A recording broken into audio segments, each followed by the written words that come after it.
Yo, what's going on, man? Today is April the 5th, 2024. It's your boy Chris, and this is the ChrisBeCappinn NBA Show. Live on Twitter, also live on YouTube as well. Got a big slate of games that we got to get through for today.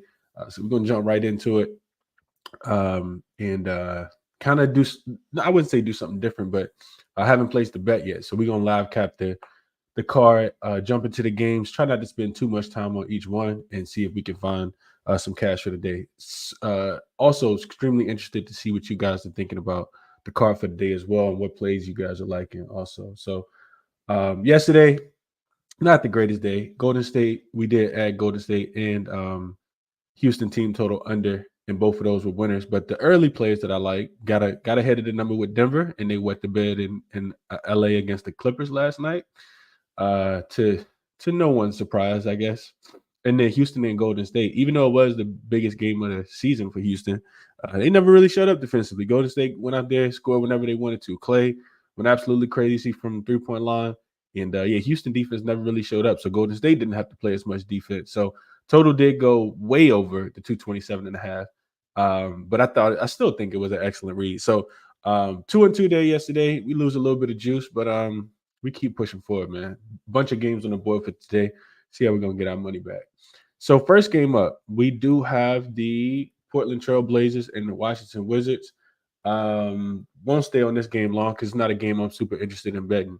What I did want to do is I wanted to pull up the injury report because I know a lot of the injury news came out yesterday about this game, and I don't think I had a chance to put it in my notes. All right, so let me just get to the game really quickly. I'll tell you guys what we do know about it. So we know that this is so injury report.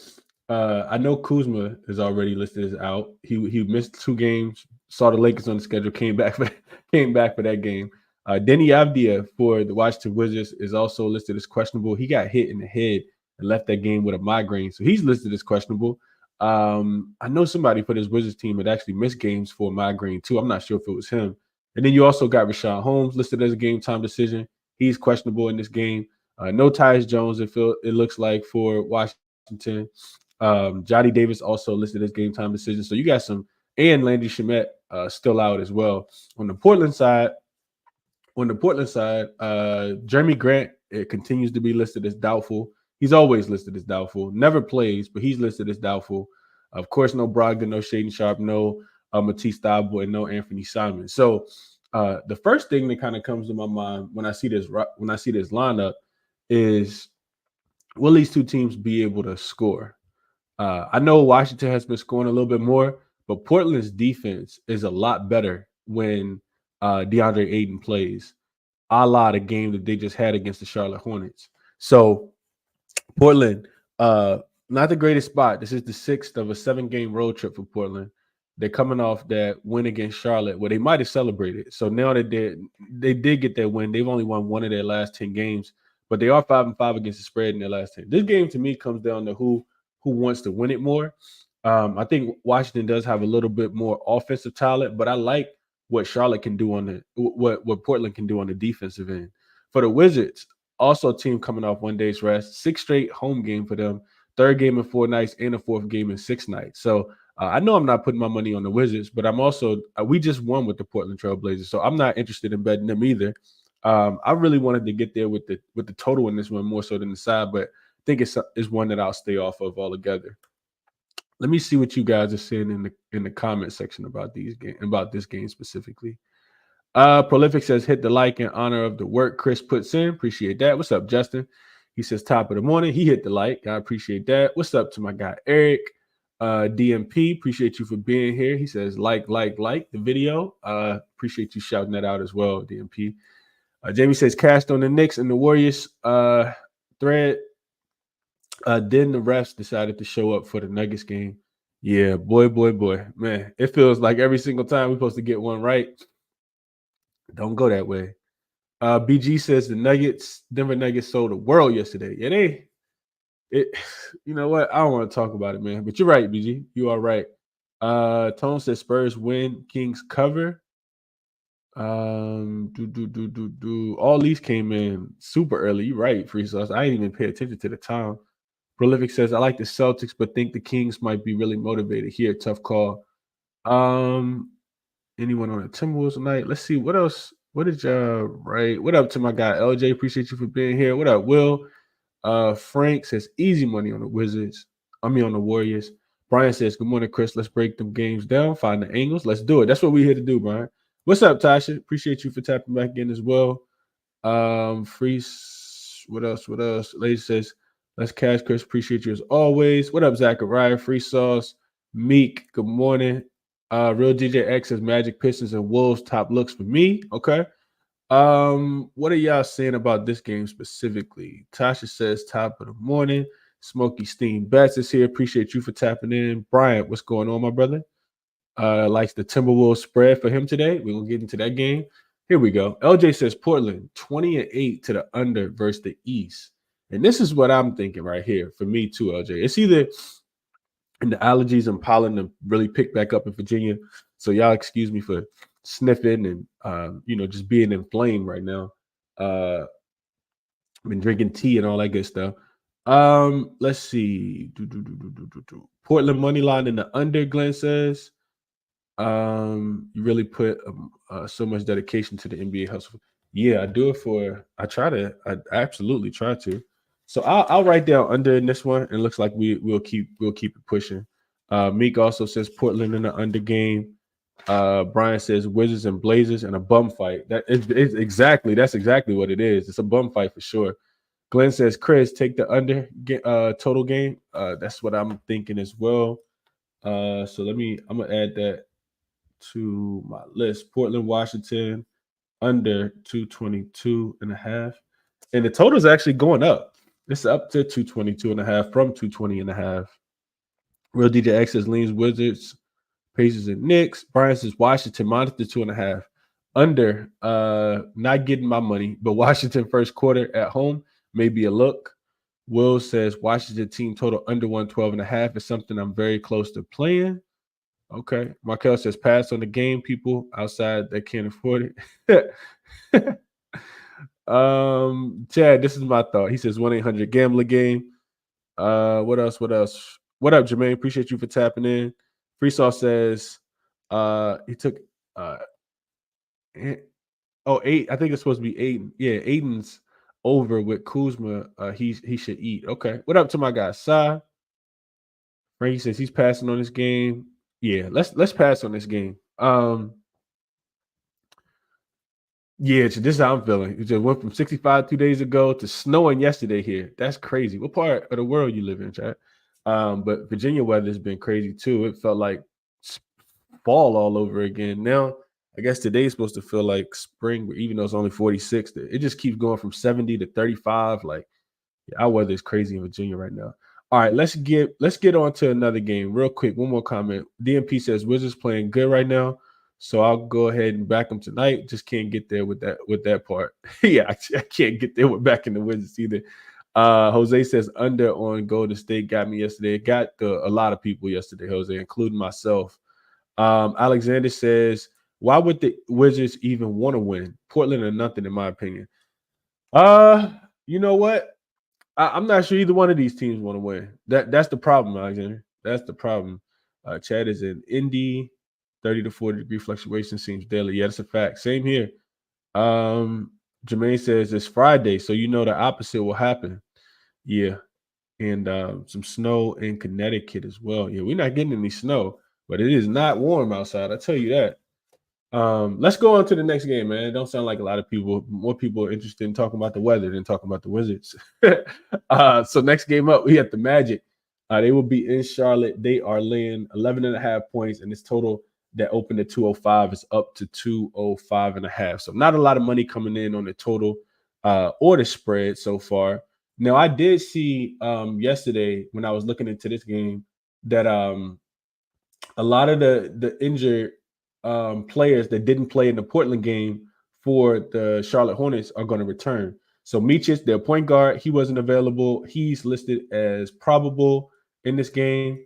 Also, Miles Bridges didn't play in that last game against Portland. He is also looking like he's listed as probable. And then you got Nick Richards as well. I think he's off. He's listed as questionable, but I thought I saw that he had came off the injury report as well.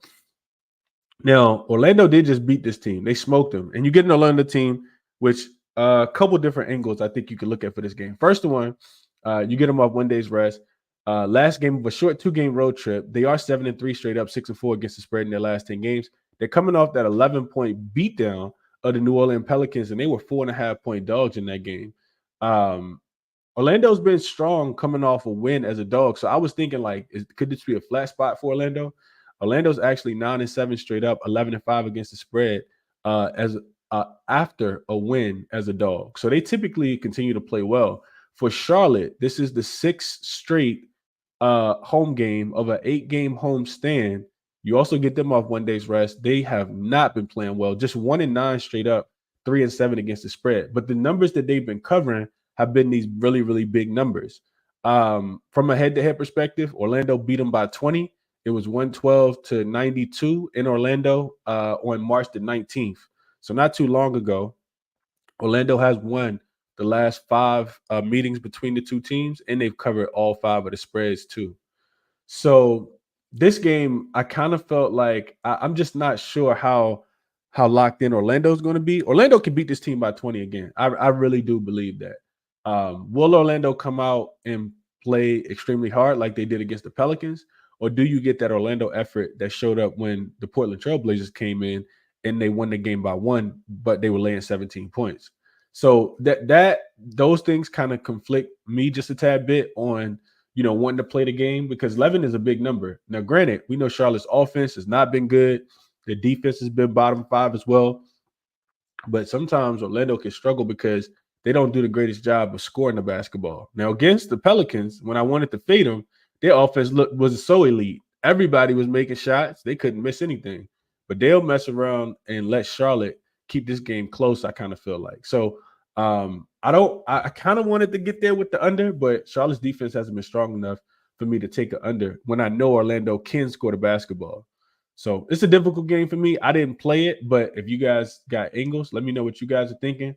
And if you got questions, let me know what you're thinking as well, because I can look a little deeper, but it wasn't anything that jumped out to me where it's like, oh yeah, let me just go lay 11.5 with Orlando on the road. Knowing that they should, win and cover the spread, but it wasn't anything that I, was super appealing. It's Orlando or nothing for me though. Not taking the points with Charlotte here, even though they have been covering a couple of these big numbers. So let's see real quick. Charlotte and Orlando. I just want to see last 2 weeks real quick. And let's go to the comments real quick. Then I'll look into this. All right, you guys are saying in the comments what we got here. We got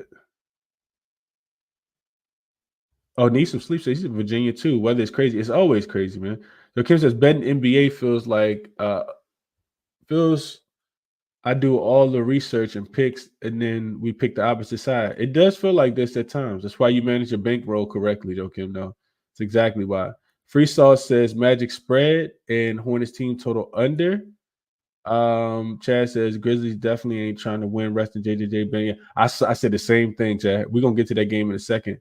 Meat says Hornets plus the points. Joe the Gambler says the Magic 7-2 against the spread, laying double digits. Hornets since the All-Star break 3-8 against the spread, getting double digits. I did see this, Joe. I definitely saw this. And the Magic also, and this is why I think you can trust the Magic. Even that's why I say it's Magic or nothing for me. Because as a road favorite, they are 9-2 straight up, 8-3 against the spread. I saw this as well. 7-4 to the under, but those games are averaging 213 points, and you get an extremely low total.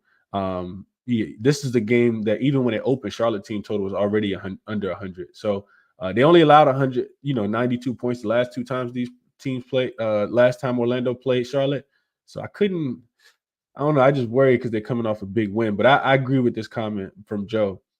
Brian says Magic first half for him. Maurice says Magic first half minus the 6. It could be chopping in half. I could definitely see that. I'm gonna write Orlando first half down. Look a little deeper into that. First half ATS. Chad says Brandon Miller, points, rebounds, and assists. If they rest everyone, been money. Yeah, they're not resting. They coming back today though, Chad. All of those players that missed the last game, they coming back. PZ says Orlando probably won't be motivated. I kind of agree. Skrilla says he likes Meech's assists. Brian says Orlando leaves the back door open against 3-point shooting teams. That's the Hornets. I'm on the Magic. Okay. Joakim says I would say Hornets team total under 96, but that's way too low. And I agree. Needs some sleep says I like Richards under points, rebounds, and assists. This makes a ton of sense because we know Orlando doesn't give up any points in the paint, and they're one of the better rebounding teams. So I can definitely see that. Chad likes Magic first half. Tasha says I think Charlotte can cover at home. 6.5 for the first half is the spread for Orlando here. Maurice says Brandon Miller over 17.5 points. Tasha says she's not betting this. If they down at the end, you can double down. Absolutely. Handicap 2 cap says Hornets are nothing for me. DMP says Magic are the best ATS team in the NBA. Chris, don't overthink it. I'm laying it and going to sleep. Yeah, I'll just because they are don't mean always gonna stay that way. Jose says, how about the team total over for the Magic? Here's my problem, Jose, playing teams that that playing team total overs against Charlotte. You don't always have to score. Somebody was in the chat the other day talking about Portland. I said I was going to lay the point with or take the point with Portland, and we cashed that against the Charlotte team. And somebody said that they were going to play the team total over 105.5. You don't have to score to beat Charlotte. You just got they don't score enough points for you to have to beat them. So I can't quite get there with a team total over, especially with an Orlando team that's defense first. Like Orlando could win it. I could see Orlando win this game 100 to like 78 if they wanted to. So like I just don't. I'm conflicted with how many points you have to score in order to beat Charlotte. It's not a lot. And granted, their defense has not been good, but Orlando's offense could definitely take a step back. Couldn't talk you off though. It's really hard for me to play a team total over against the Charlotte Hornets. Glenn says Magic will cover, best team in the NBA. What up, Lightborough? Glenn says I'm having a hard time on this game on the total, Chris. Same here.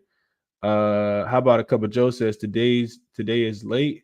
So it's loaded. I don't know what that today's slate, I think, is loaded. I think he's trying to say. He said we should pass on this one.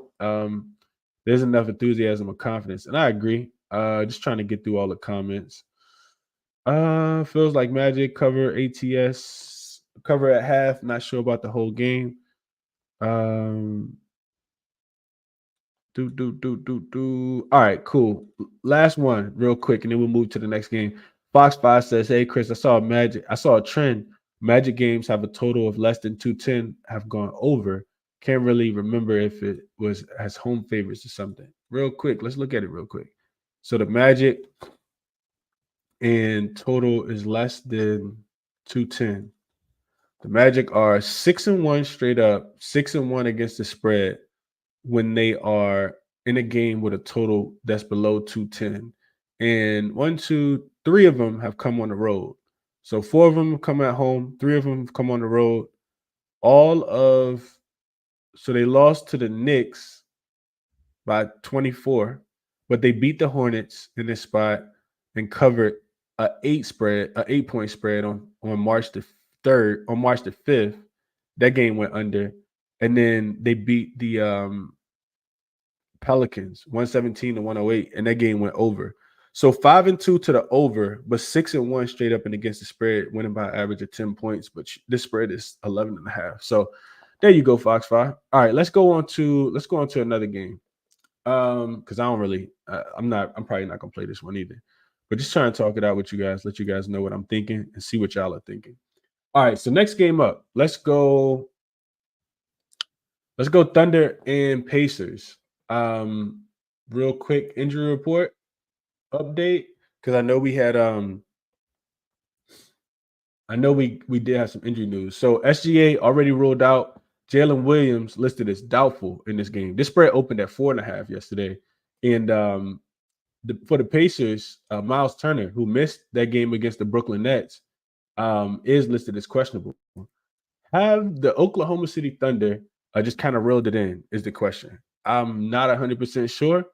Um, I think whatever's going on with SGA is I mean, clearly it's real because he's still missing time, and I did not expect him to miss 3 games. So the MVP is pretty much out of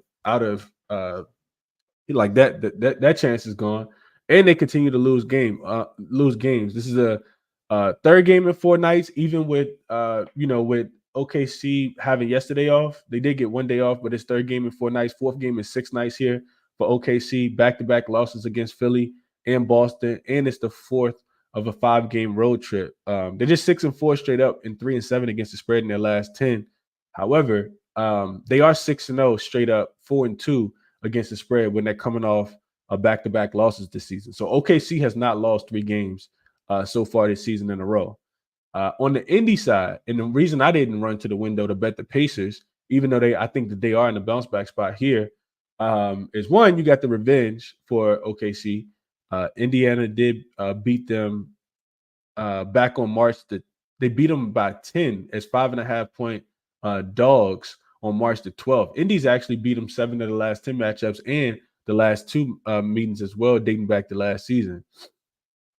Indy also coming off 1 day's rest, and they're coming off a 6-point loss as a 7-point favorite against the Brooklyn Nets. Now, I always say I like to take the Pacers when they're coming off a loss. Last 10 games, they're 6-4 straight up and against the spread, but they are, I think, the most profitable team coming off a loss this season. 22-12 straight up, 21-11-2 against the spread. That's 65.5% when they're coming off a loss this season, including 6-0 straight up and against the spread in their last 6, and 9-1 straight up, and 9-1 straight up, 8-2 against the spread when they're coming off a loss in their last 10 games. So this is like Pacers off a loss is typically should just be a no-brainer. I just don't know. Like, I think OKC, you don't get the best version from OKC. You also got a revenge factor for OKC. In the Pacers, if I play him, I need Miles Turner in. I know how much he means to this team. So while I don't want to back the Thunder, especially because Jalen Williams probably not going to play either because he's listed as doubtful, Pacers in this spot kind of feel a little too easy without knowing the status of Miles Turner. Let's see what you guys are thinking about this one. That's the way I kind of handicap this game. Tasha says Pacers and under. Derek says Indy laying 5.5. I don't care how hobbled OKC is. I'm taking the points, especially without Turner. This is what I said, Derek. Man. Well, let me say this: the Pacers can lay points. The Pacers, when they lay points, they're not necessarily the worst team. Let's see, home favorite.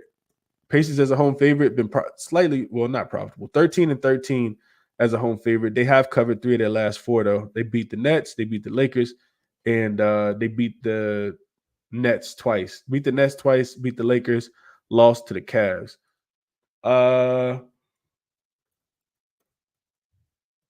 If they're a home favorite and they're coming off a loss, 6-1 straight up and against the spread, winning by an average of 19 points. So they've been extremely profitable in this spot. 4 straight unders off a loss, and they're a home favorite. So I don't know, Derek. I pumped the brakes both ways. Joe Kim says feels like a Pacers spot. They play well against teams who push the pace. SGA and J-Dub being out, I think, is too much. Even against the defensive-less Pacers team. I need some sleep. Says he likes Giddey under his assists here. It opened at 7.5, now down to 6.5. Nedo says he took OKC plus the 5.5. Alexander said Pacers been losing too many games. They favored to win and should have won. I doubt they dropped the ball in this one. Pacers run line or spread to get it done at home. And I kind of, this is how I kind of feel too. That's why I didn't play the game. DMP says Pacers run a crazy pace. No pun intended. No SGA. They should run OKC out the building at home. Will they lock up on the defensive end? And they still need wins too. So that was the other thing I got to make sure I'm looking into when I'm capping all these games too. Pacers are in the play-in spot now. They're in the 7th spot with with that Miami winning last night. That jumped the Pacers. They jumped the Pacers last night.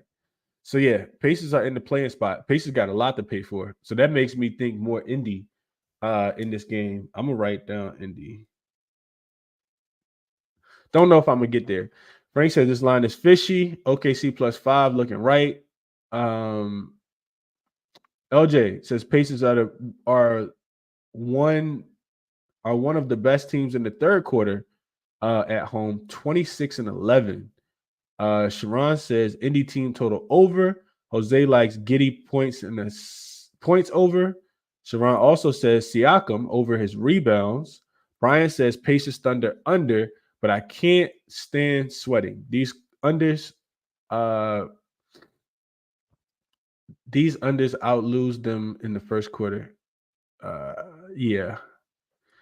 Amy says Pacers fan here, Miles or no Miles. They're going to cover the 5.5. They're definitely trying to stay out of the play-in. Yeah, this is one I'm gonna look a little deeper into. Jose says I'm going to take that 17.5 over. Nando says that too, Jose. BJ says backwood, no Miles Turner, no bueno for him. Giddy over his points, rebounds, and assists is a good look. He's gonna have to do everything. I can see that. Pacers are nothing for Peasy. Glenn says Pacers to cover and go under.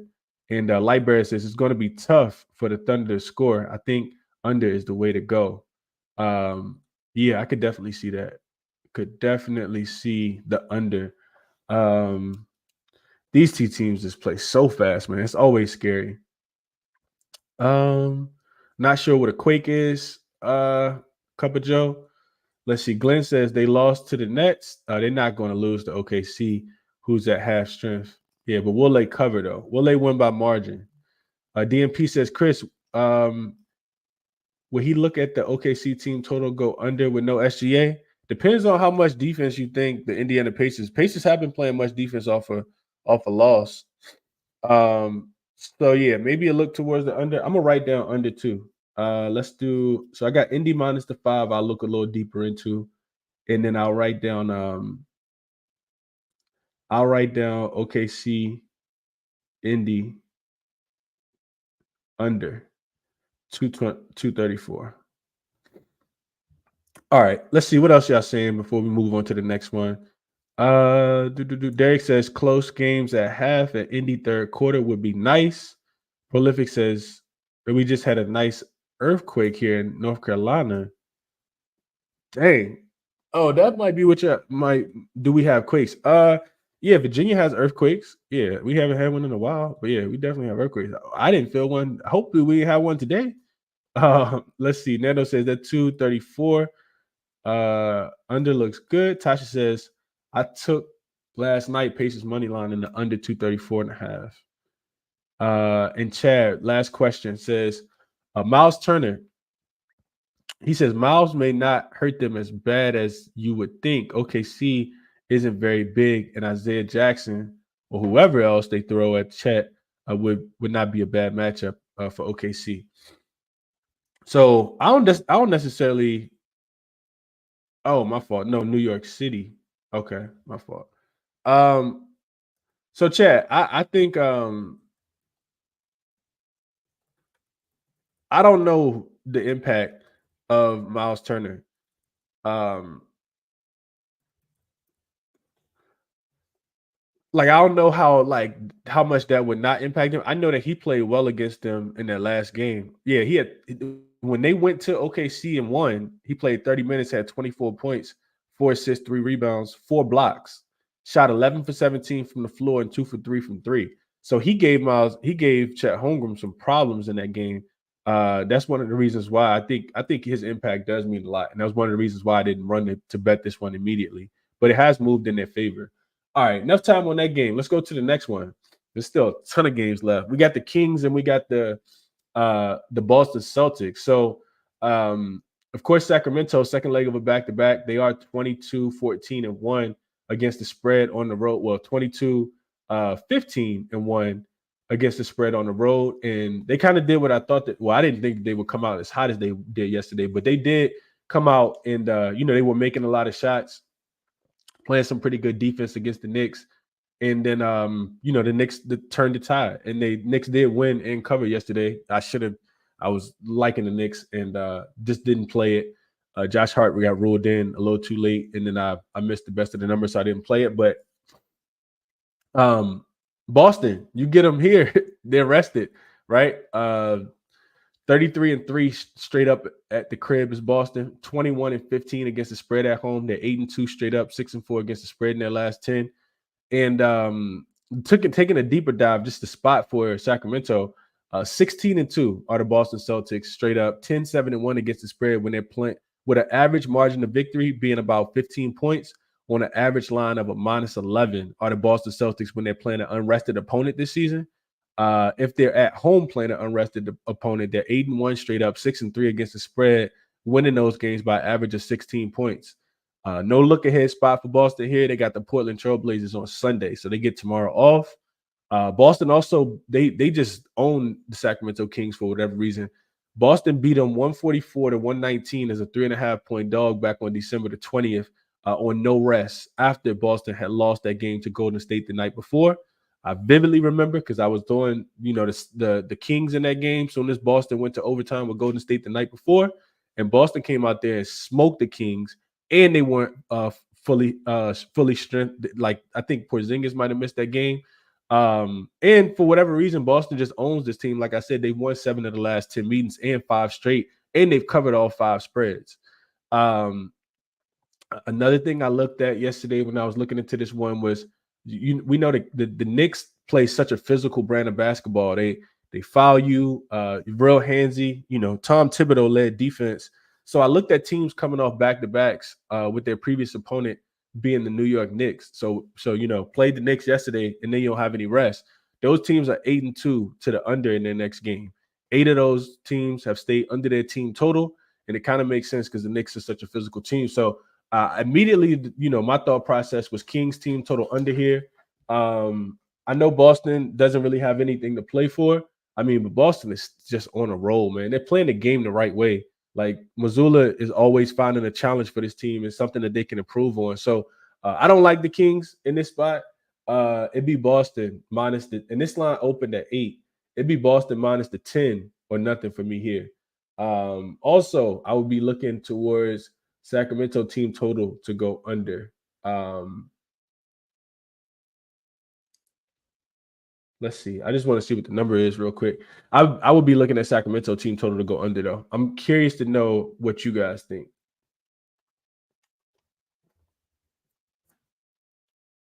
As I wait for the team total to pop up, then I'll go through the comments. So the team total for Boston for Sacramento is it looks like 108.5. Yeah, you can get a 108.5 on ESPN Bet. I'm not sure if they score that many points. Let's see what you guys are saying about this one. Let's see.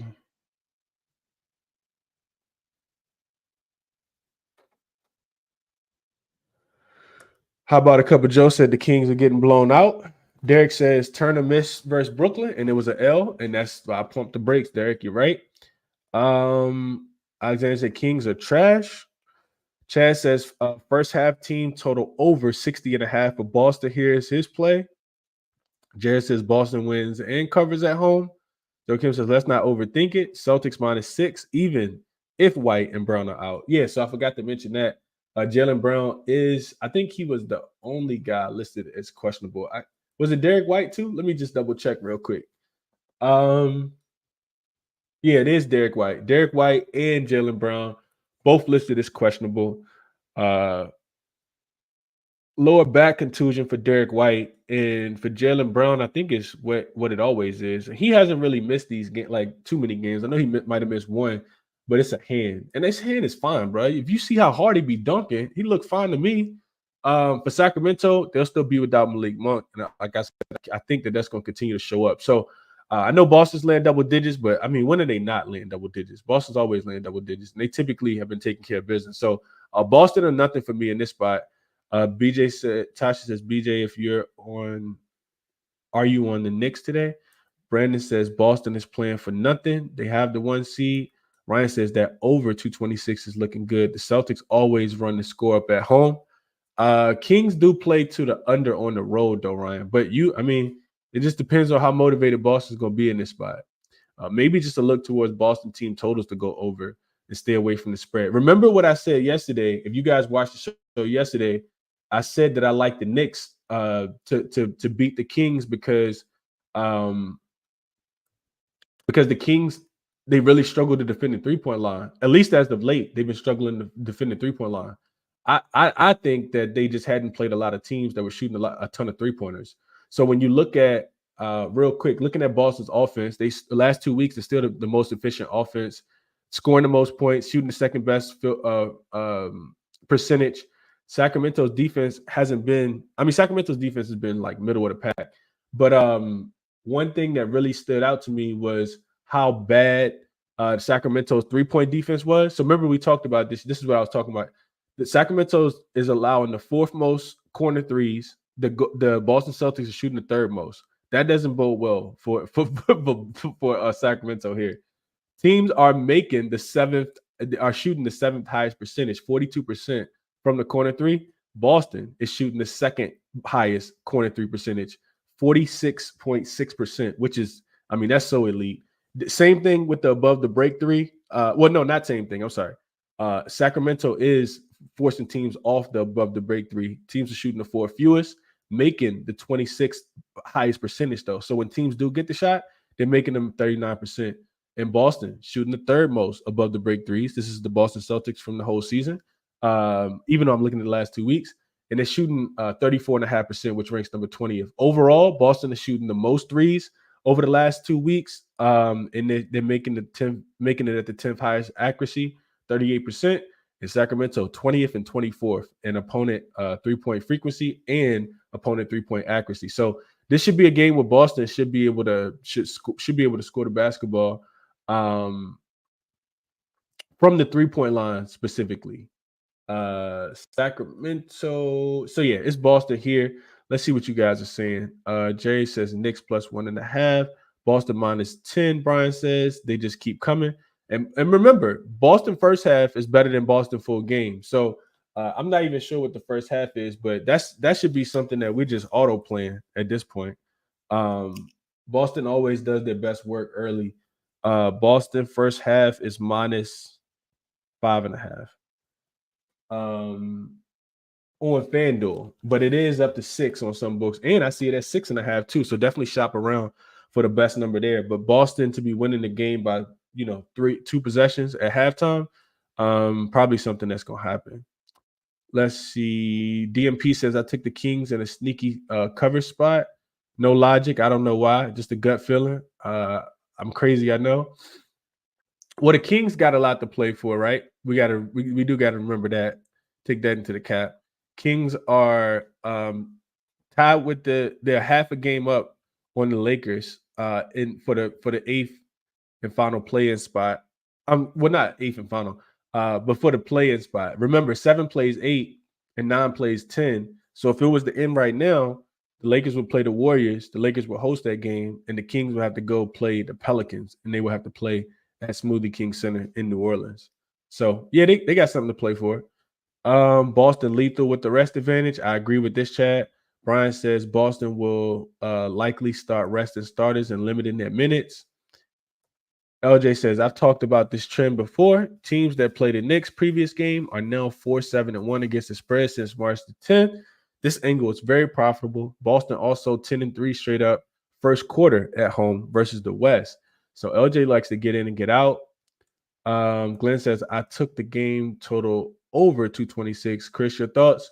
I got to look a little deeper, Glenn. I don't want to persuade you in one way or another. I did give you guys the numbers, though. Teams coming off playing the Knicks are 8-2 to their team total under if they're unrested in that spot. So I don't like the full game over when I'm thinking about that angle. But Boston can run it up. We know Boston can be elite. What else y'all saying? Sacramento played first half well last night, taking them again and the over, Nando says. Tatum and Brown choked every year in the playoffs. Boston won't win this title. Brandon says we're not talking about the whole title, but okay. What else y'all saying? Boston bro said Boston got no bench. Boston got a bench. They definitely got a bench. They got guys that can come in. PZ says Kings blew an 18-point lead last night. Definitely not to be trusted. Don't sleep on Pritchard. Very underrated guard. Probably just not watching. All right, let's get to the next games real quick. Shadow says, "Hey Chris, do you bet any player props these days, or are you completely off?"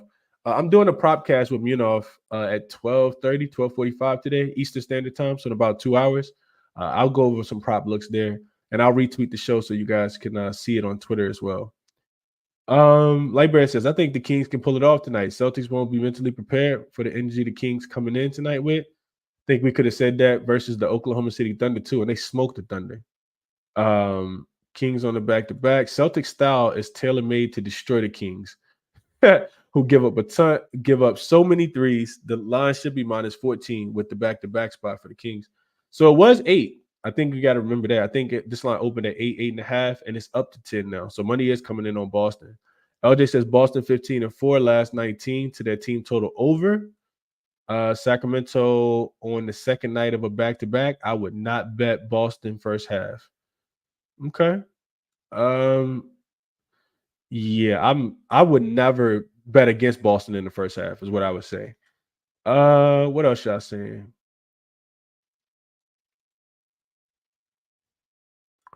Raptors fan says, "What up, Chris? Been on a long and well-needed break, but we back at it today. Any officials so far today? Nothing. I'm just talking it out.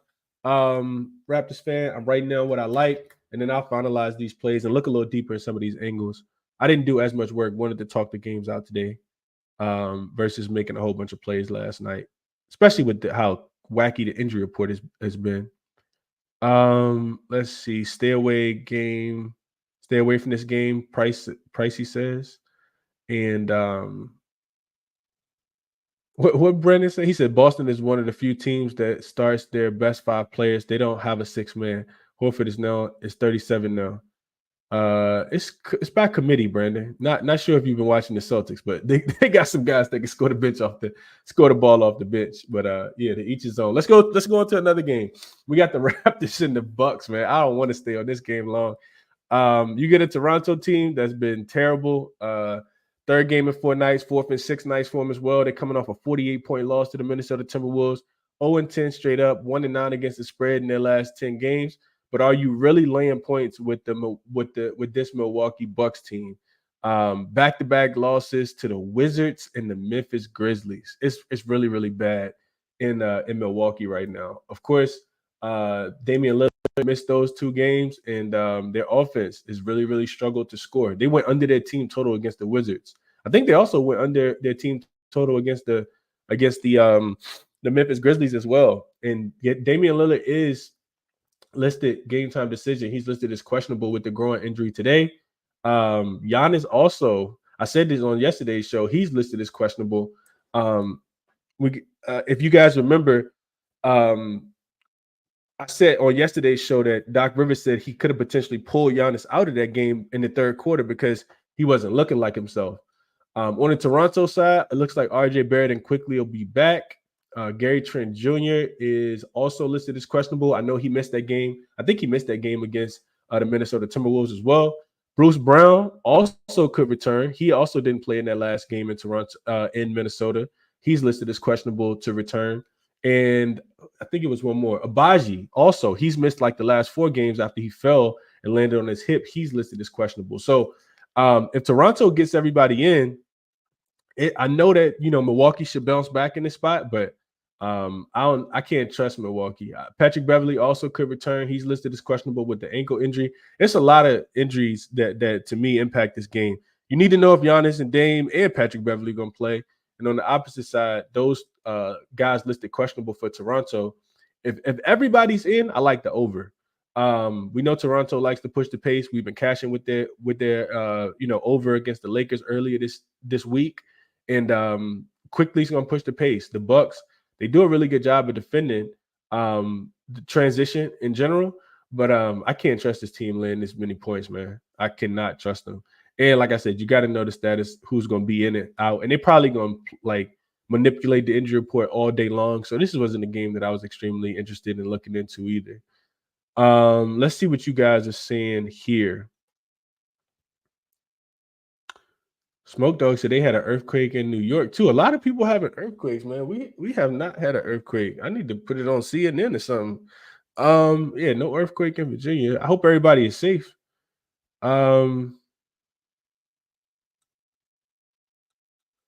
Raptors money line in MLB says easy lock. Yeah, I don't think they win in the game. They have this Toronto, Milwaukee has been giving it up, but I think they'll get right here. You are wrong. Boston's bench doesn't have a single player who can create their own shot. Pritchard wasn't even in the rotation in the playoffs last year, most of the postseason. Brandon, okay. You're right. You're right, Brandon. I think you need to hear that. You're right, my brother. Whoever told you were wrong, they were wrong. You're right. Let's see. What else are you guys saying? Fade the Bucks spread every single time. This team is trash, Ryan says. Ricky says, Celtics first half sounds good, or the team total over. What's the team total at right now? I think it was 59.5, somebody said. Jake says, get right game for the Raptors. Just ask the Wizards. Yeah. Free Sauce says, take this Toronto spread. Trust the numbers. Both of these teams struggle ATS wise, though. Bucks haven't been covering. Toronto, even though they've been getting smoked. I mean, even though they got the guys back, they've been getting smoked too.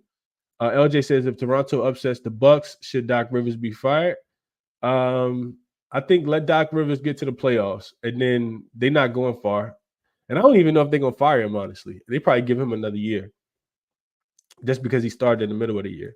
Brian says Raptors plus 15. I don't trust Milwaukee. It should be right. It should get right, but not betting it though. Okay. So not on the game officially. What else are you guys saying here? Bucks team total over. I'm damn sure not laying it, Markel says, and I'm right there. No way I'm laying points with the Bucks. I don't care who they're playing against. I'm with you. I need to see it first. Brandon says the get right spot for Milwaukee. I like them first quarter if Giannis does play. I can see him bouncing back early. Remember one thing about the Raptors, they really struggle to protect the rim, right? Like it's why Minnesota scores so many points. It's why the Lakers scored so many points and we took that full game over. Like they just don't have a lot of size. It don't matter who they get back. You still gonna have Kelly Olynyk at center. So not a lot of size out there. And Giannis should be able to put his head down and get to the rim. However, he is listed as questionable. All right, let's see what you guys. Glenn says I'm taking the over on the Bucks game. That's the way I would look. Tony says Raptors in the trifecta spot. PZ says Bucks spot after back-to-back losses. I'll lay the points tonight if everyone plays. And I kind of feel like this, but I can't put my money on it. But I do feel like this, though, PZ. Back-to-back losses to the Wizards and the Grizzlies. That's what I said at the top of the breakdown. Joe Kim says stand off this game, but could blindly take the Raptors here. It's just too many points. Need injury report for any moves to be made. I agree with that. Extreme Picks says I'm definitely laying the points here. So it's the conflicted trends here. Definitely some conflicted trends here. DMP says, bro, I'm with you. I can't get there with the Bucks. They trash right now. I took the points with the Raptors and put a pillow over my head. Jared says Raptors trifecta as well. D-Trip says can't touch this game. And Raptors fan says Bucks first quarter or first half has to be the look. Bounce back. He says back-to-back embarrassing losses to teams they should beat. Has a weight on the Kings. Yeah. But we got to think, though. So you got that motivation for the Bucks, but Toronto's coming off a 48-point loss. And, I mean, they were just missing players. And the only reason they lost to the Timberwolves by so many points is because they didn't have Gary Trent Jr. I don't think Quickly played. RJ didn't play. They didn't have they rested Olynyk. Like they weren't supposed. That was like a G League team. That was like the G League team. So yeah, it made sense for Toronto to get smoked the way that they did in that last game against Minnesota. Let's see. Let's keep it pushing. Go to the next one. So we got the Spurs and the Pelicans. Pelicans laying 11 at home. Total is at 218.5 right now. Or at least it was before I started the show. So real quick, want to look at the injury report in this one because I know I saw Zion pop up. He is listed as questionable with that finger injury. For anybody who watched that game against Orlando, he did kind of jam it. I think he had taped it up a little bit, and the X-rays did come back negative. So he is listed as questionable. It's no way I can lay points right now with the Pelicans without knowing Zion's status. I don't know if I want to lay points with the Pelicans with Zion status, especially against the San Antonio team that has continued to cover. And you also continue to play without Jose Alvarado, and I think that's big. So it's San Antonio. I know that they've sit down. Let's see. Let me get to my notes real quick. So San Antonio does have Cedi Osman listed as questionable, Keldon Johnson, and Barlow. All of those guys are listed as questionable. They've already set Jeremy Sohan and Devin Vassell out for the rest of the season. But you do get them off 2 days rest here.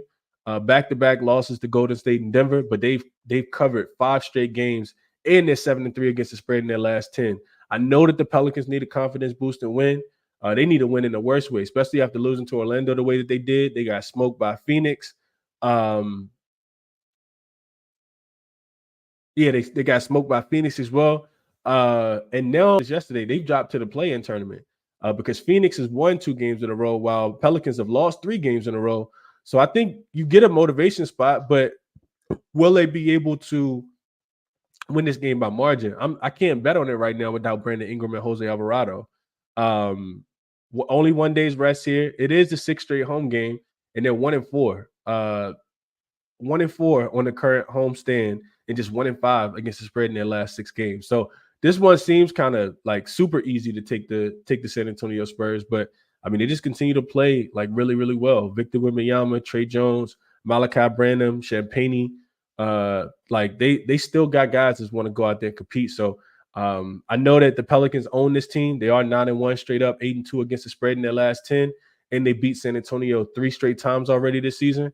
They covered the first 2 as a minus 12.5 point favorite and a minus 8 point favorite, but they only won the last game by 1 point as an 8 point favorite. So San Antonio just playing a little bit too good of basketball for me to want to fade them, when I can take double digits. So it's Spurs plus the 10.5 in this one for me if I was playing it at all. Understanding that the Pelicans do need a bounce back and a get right spot for sure.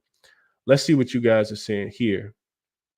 Going back real quick, Frankie says take the Toronto team total under. Nando says he took the Spurs plus 10. Real DJ X says under 219. Bronny James is declaring for the draft. Shout out to Bronny James. Says screw that transfer portal. I didn't even see that. Okay. DJ X says under 219 if Zion is out. Joe Kim says if Zion is out, Spurs have to be the look here. Spurs don't win, but man, they play 48 minutes. That's a fact. That is a fact. Brian likes the Spurs plus the 11. He says, getting my Pels first half money back tonight. Let's go Spurs. LF3 says Pels are jinxed this year.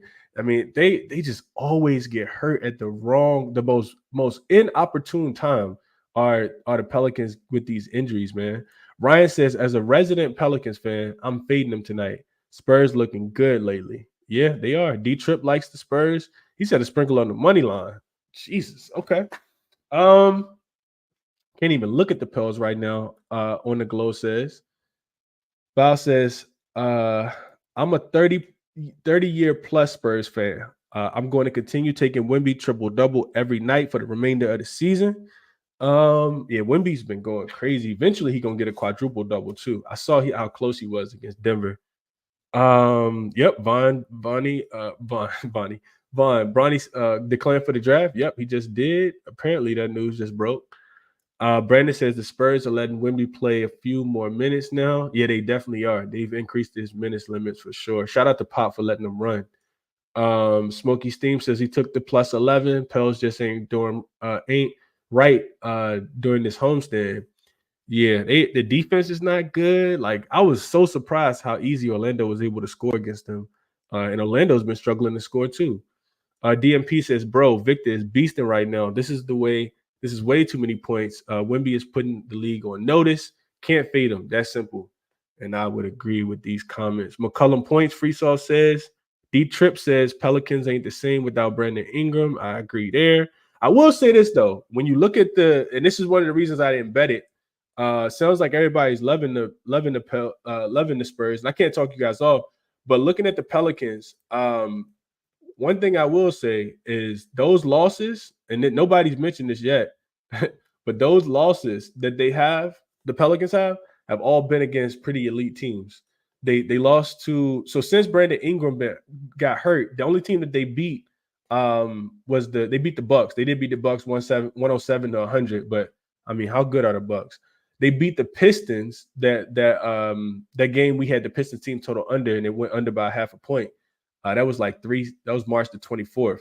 So all of the teams that they played against are playoff teams, though. Like, they lost to the Magic, got smoked. They lost to the Suns, got smoked. They lost to the Celtics, got smoked. So are we overreacting? We're talking about like some pretty elite teams: Celtics, Suns, Magic, Thunder. The Spurs, I know that they've been playing some good basketball. I'm not trying to talk anybody off, but these have been some elite teams. Teams that don't necessarily let you get to the rim and score, where the Pelicans like to take a lot of their shots. So Zion is going to be needed. Without Zion, I think it'll be a real struggle for the Pelicans to score against the Spurs.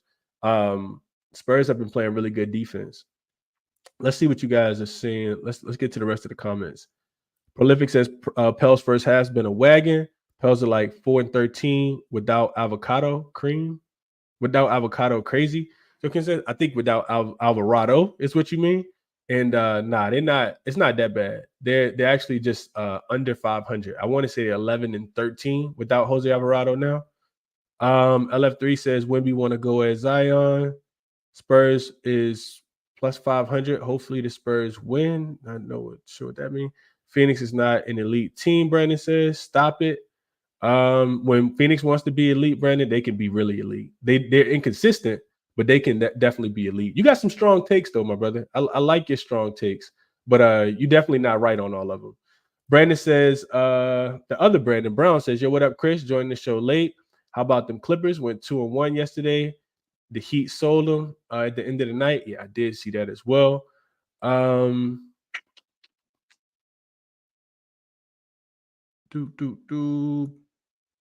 Popovich has the Spurs competing against plus 500 teams. I'll trust them, Brian says. Spurs 21-10 to the under their last 32. They've been playing defense, which is crazy.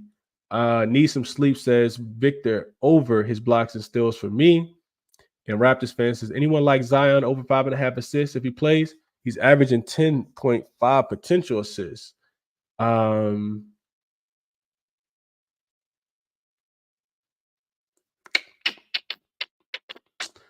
I can see this. Eventually, they're going to start making some shots. Derek says Pels ATS record without Alvarado isn't 500. Laugh out loud, no chance. I just looked this up.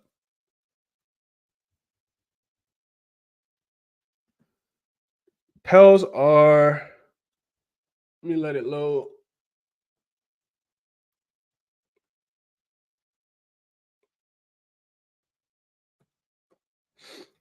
I'll get back to this in a second, Derek, because I do want to look at this, look a little bit more at the Pels without Alvarado.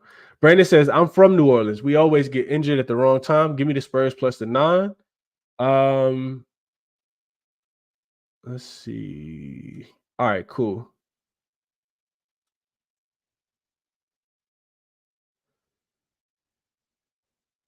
Pelicans will likely fire everyone if they miss the playoffs. I don't think they're gonna miss the playoffs. So, real quick, going back to this comment, Derek, he says Pels ATS record without Jose Alvarado isn't 500.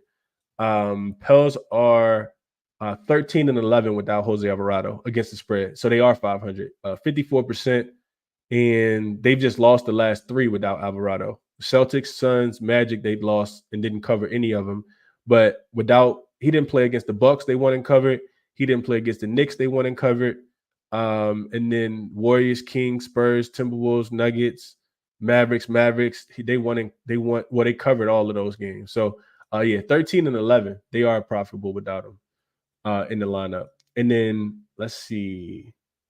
I did not go through the Bulls game yet. Malik, about to get there. Jimmy says he likes the Spurs. Everybody likes the Spurs. Nobody thinking the Pelicans gonna bounce back.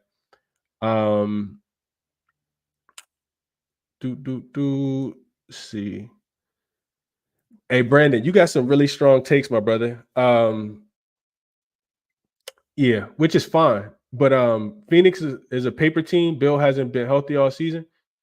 Phoenix is it's not too many teams that can say they went into Denver. And granted, Phoenix has been losing me money, so I'm not backing them. But don't just come in here like you know everything, like because you don't. Clearly, you don't. Phoenix is beaten Denver twice. The hardest place to play, they beaten Denver twice. In Denver. So yeah. And I'm not even a Phoenix fan. Like I'm not betting their games. Brian says Spurs first quarter. They're only second to the Nuggets first quarter ATS, I believe. Surprising numbers without Alvarado. I appreciate you. Yeah, not for sure.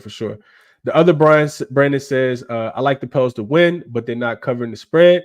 I've been to too many Pelicans games to see they will keep the other team in the game. Yeah, they it's hard for them to win. Hard for them to win for sure. Check your numbers, Brandon, on second half of the season. Some things don't last, man. Pels have been Phoenix has been a decent fourth quarter team in the second half of the season. Check your numbers, my brother. And I ain't gonna say nothing else to you about them because I don't like them enough to be arguing for them. Let's keep it pushing. Next game we got the Pistons against the Grizzlies. This is a game. I'll give you guys my notes, but I know I'm not playing the game. Ain't nothing nobody gonna say in the chat to convince me. So Cade, I think let me double check real quick. So the Grizzlies are laying a point and a half at home. This is the game that neither team wants to win. So I just want to make sure I got the injury report up real quick. So Detroit already ruled Cade out. I thought so. No Fontecchio, no Taj Gibson, of course. And then Memphis, they already ruled out everybody out too. No Aldama, no Brandon Clark, no Desmond Bain, no Jared Jackson Jr. John Conchar is out as well. They'll have Scottie Pippen Jr. at the point with Gigi Jackson, Jordan Goodwin, LaRavia, and Trey Jameson. In Detroit, gonna have Marcus Sasser, Jaden Ivey, Troy Brown Jr. Can't even pronounce this other dude's name, and Jalen Duren. I have no idea what to do with this game. Like both teams clearly don't want to win. Memphis is on the first leg of a back-to-back. They got the Philadelphia 76ers tomorrow. They played 7 of their last 8 games on the road, and they got back-to-back wins as a dog against the Detroit Pistons, this Detroit Pistons team, and the Milwaukee Bucks. Remember, Memphis just beat Detroit 110-108 as a 2.5-point dog in Detroit. So last game did go over the 215.5. You see the total. This one opened up a little bit lower. And it's because no offense is going to be present in this game. So I'm not touching it. If you guys got anything, y'all let me know. But I know it's not a game that I'm playing. Stay away from this game. Ralph says. Chad says nobody wants the Pelicans, huh? I'll take them. Hey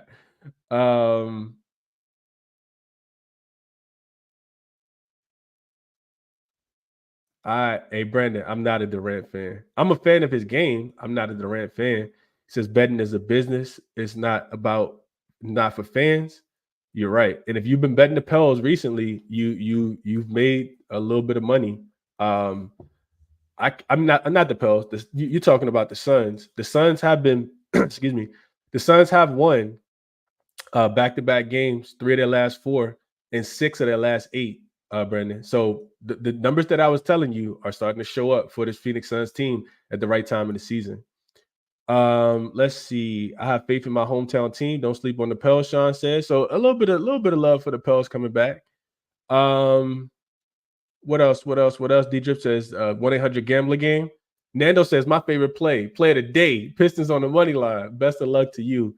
Fox 5 says, call me crazy, but I'm all over Pippen's props here. Also sprinkled on his triple-double. Boy, okay.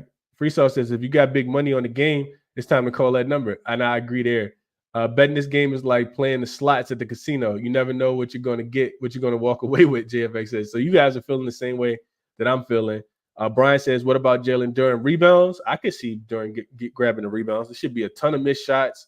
Duren is a rebound machine, so I could definitely see that.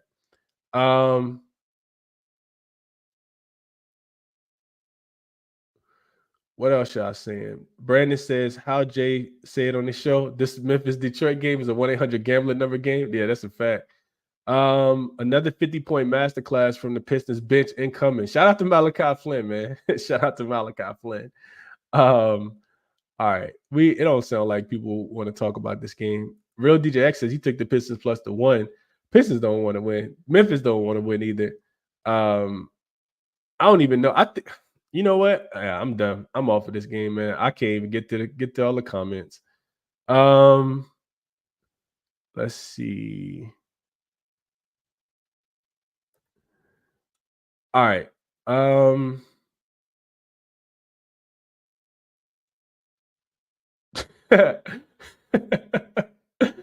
Hey, all positive vibes in the comment section, man. All positive vibes in the comment section. We not here to talk about. We're here to talk about money. Nobody's moms.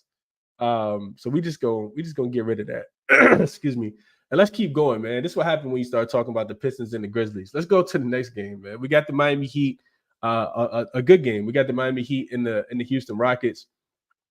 Looks like the Rockets are getting to. Let me make sure I got this right. Looks like the Rockets are getting 2 points. Is that right? Actually, down to this first half. Hold on. Make sure I got this right.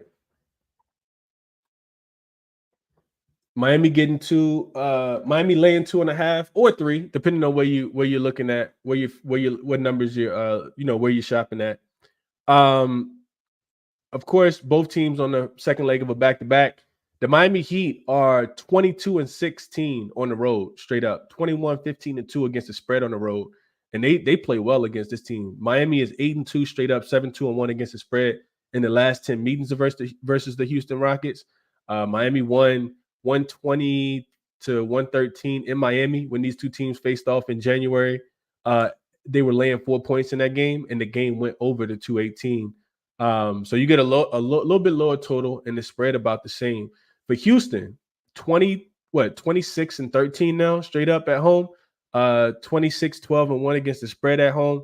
They are 8-3 against the spread in their last 10, but they are just 2-4 straight up. 2-3 straight up. 2-3 straight up, but 2-3 straight up, 4-1 against the spread when they're playing unrested at home.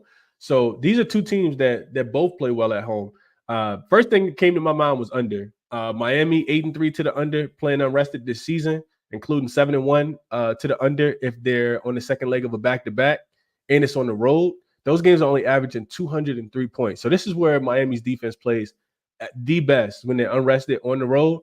Miami's also 3-0 to the under if they're facing an opponent they've beaten and they're playing them on the road and unrested. And Houston, they are 6-6 to the over/under when they're playing unrested this season, but 4-1 to the under in their last 5 back-to-back starts. So in their last 5 back-to-back. So I was thinking under in this game, but the Rockets' defense is kind of falling off, man. And it's enough to.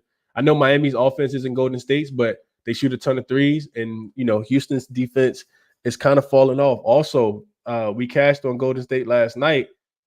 Is Houston, do they kind of like mail it in now? Is the season over? That loss last night puts them 4 games behind Golden State for their last play-in spot in the Western Conference with only 6 games left. So I mean, essentially their season is over. They would, like I said yesterday, they would need to lose. They would need Golden State to lose out, and they would need to win out. Now Miami, they got a little bit more to play for because the loss yesterday to Philly actually drops them down to 7th, and the Pacers are now in the 6th spot in the Eastern Conference. Miami has said that they don't want to be in the play-in tournament. So all that said, I kind of I kind of like Miami. I think that they should be able to get the job done here. This is a game where you potentially could have to wait for the injury report because both of these teams did play last night, of course. But I think I like Miami a little bit more here than anything else. What are you guys saying about this one? Rockets plus the points, Jamal says. Rockets on life support right now, Derek says. Nando says Rockets dead out here. Heat are back to playoff form. Heat spread all day, every day, Ryan says. Kale says the Heat are covering as well. Smoky Steam Bet says reality of missing the playoffs will set in for the Rockets. I think the Heat locked them down tonight. Yeah, especially coming off a loss, man. It feels like a Heat spot. It sounds like everybody's liking, well, not everybody. DJ X says Rockets at home ball out up until recently. That's what 4 straight losses for the Rockets, and a couple of them have came at home. So you can't stick with the home trends all the time. Sometimes those things come to an end, and back-to-back losses now against playoff teams. They lost to the Mavericks, and then they got smoked to the Mavericks too. They lost that game by 18, lost last night by 23. So recent form not as good. The last time the Rockets won a couple home games, they beat the Trailblazers and the Jazz, and the Bulls. So yeah, this isn't the Trailblazers, the Jazz, or the Bulls in the Miami Heat here. So I don't know if I agree with this comment. I know that they are profitable at home, but not recently though, in my opinion. Brian says Miami money line, bounce back spot here. Frankie says, y'all heard it here first. Chris wants Phoenix to win a championship. I'm just kidding. Didn't we just see Pistons, Grizzlies? I don't know what I want from that game. I don't know either. And I definitely don't want Phoenix to win a championship. Just don't come in here with too strong of opinions like everything you say is right. That really rubs me the wrong way. I'm wrong all the time. Sports bettors, we're gonna be wrong all the time. But your opinion is your opinion. Don't think that sometimes people just gotta check their perception. Put it like that. When you live in a bottle of subjectiveness, it can make it hard for you to value other people's opinions or think outside the box if you just think one way. And you got to be flexible and always willing to learn, in my opinion. Yeah, I don't know. Where is S. Dot, man? Joe Kim says Rockets have to be demoralized after that loss against Golden State. Heat good on the road and pissed losing a close game. Heat minus 2.5 or money line and the under 215. He says need my money back from yesterday. I kind of agree with a lot of this. Okay. D-Trip says like the Heat in this spot, Rockets should be done after that loss. Killed their playoffs shot. Looks like a spot. Miami got the number 6 seed. They need this. I agree. Brandon says, I like the Heat money line, bounce back spot. Plus, I think if the Rockets lose today, they will be officially eliminated from the playoffs. Even if they don't lose today, eventually they're just going to be eliminated for sure because they're not catching Golden State at this point. Brian says Miami first quarter. Houston, Miami first quarter, first half. Houston seems to heat up the second half. Hero expected back, Chad says. I did not see that. Is that official news, Chad? Expected back when? He's not expected back for this game. I didn't see that. Oh, he is. Game time decision. There's optimism that Hero Foot could return to action for Friday's game against the Rockets. I don't like that as much. Tyler Hero can't guard anybody. I don't like him on defense at all. 8-1 Trey says Heat halftime and full game plus 115. Malik says Tari Eason will forever be hilarious for trolling the Warriors and not even playing. I would agree there. Chad says I think the kids bounce back and take them. Ime called them soft and scared. See, I gotta look a little. I gotta get into my beat writers. I haven't looked into beat writers as much recently. Frankie says, yeah. Hey, I know this is random, Chris, but did y'all tell Kyle on the Sixers game that was a nice dub? I did not. I didn't play the game. Injury news came out a little too late for me with Embiid and Maxey, but he definitely called it. Shout out to Kyle. I know he was on the Sixers yesterday. DMP says it's official. Houston back to the norm. Happily took Miami and fluffed my pillow. Sam says Hero's back. Van says, okay. Yep. Yeah, you guys are right. Okay. PZ says the Heat spot. Tony says the Rockets bounce back. So still some disagreement there. LJ says Terry Rozier points laddered. Rockets have trouble defending shooting guards lately. The Rockets last night was deflating. Believe me, I was there. Yeah, I can only imagine what that energy was like, LJ. So he likes Terry Rozier playing the player prop here. Van says same thing. Rockets totally deflated. A lot of youngsters. The belief is gone. Friday night is a party town. If they down, they're gonna let go and hit the clubs. I could see that as well. Dexter says, "What up, Chris? Smash the like button. Rolling with the Heat in this one. Okay." Derek says Rockets starting to play in real teams and starting to get exposed. That's what me and Kyle said yesterday on the show. So I agree with that. Brandon says, crazy thought. If the Heat and 76ers stay at 7 and 8 and they both win their playing games and the Bucks stay at the 2 seed, Boston and Milwaukee are going to have to face either the Heat and Phoenix in the first round. Either the Heat or Philly in the first round. And yeah, that is correct. That would be correct. I think that'd be correct. What else are you guys saying here? Trying to get to the bottom of the comments.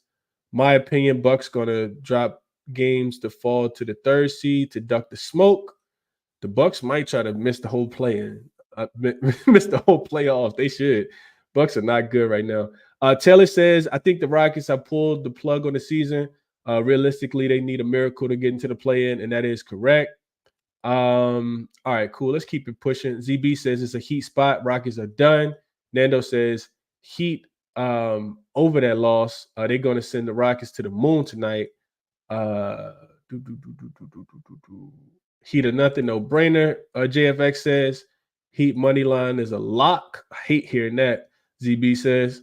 And then Alexander says 76 is barely covered. Good game, but super risky. Who the hell fouls with 0.7 seconds left? Someone somewhere made that call last night. They could have. They definitely could have. But that is 3 straight losses, like Frankie says, for the Houston Rockets at the worst possible time of the season. So, yeah, it's Miami or nothing for me as well. Don't like how public it seems, but sometimes public plays cash too. Let's go on to the Knicks and the Bulls. So we got the New York Knickerbockers will be in Chicago. They're getting a 1.5 against Chicago Bulls team. Total in this one is at 212. So for the Knicks, second leg of a back-to-back, of course, they're 5-6 straight up. Only 4-7 against the spread are the Knicks on the second leg of a back-to-back. 3-4 straight up and against the spread when they're unrested and on the road. And this is also a third game in 4 nights for the New York Knicks here. You get a Chicago team who I never want to trust. They're just 4-7 straight up, 3-7, 4-6 straight up, 3-7 against the spread in their last 10 games. They are coming off 3 days rest though, and it's the second straight home game for them. And they're coming off a 12-point loss as a 2-point favorite to the Atlanta Hawks. So this was one that I talked about the other day, man. As hard as it is, I kind of want to take the Bulls. I'm probably not going to do it. But I think the major rest advantage for the Bulls is something to play in here. Remember, I just told you guys the Knicks are 4-7 against the spread in their last 4-7 against the spread when they're playing unrested. Also, you get a Bulls team. I talked about this the other day. They are, and this is why I like them against the Timberwolves plus the 8.5 on last Sunday. The Bulls are 10-2 straight up, 8-4 against the spread when they're coming off a loss as a favorite. So major rest advantage, coming off a loss as a favorite. They're 10-2 straight up, 8-4 against the spread. They've actually won 5 straight games in this spot against playoff caliber teams. The Timberwolves, the Pacers, the Cavs, the Timberwolves. 4-0 straight up and against the spread in those last 4 games. They also got a win in here against the Hornets. They beat the Spurs. They beat the Hawks and covered. They beat the Heat and covered in that game as well. So, Knicks are a much better team, in my opinion. But I think Chicago can give them some problems here. I know I'm not betting Chicago. I can't do it. I cannot do it. What are you guys saying in this one?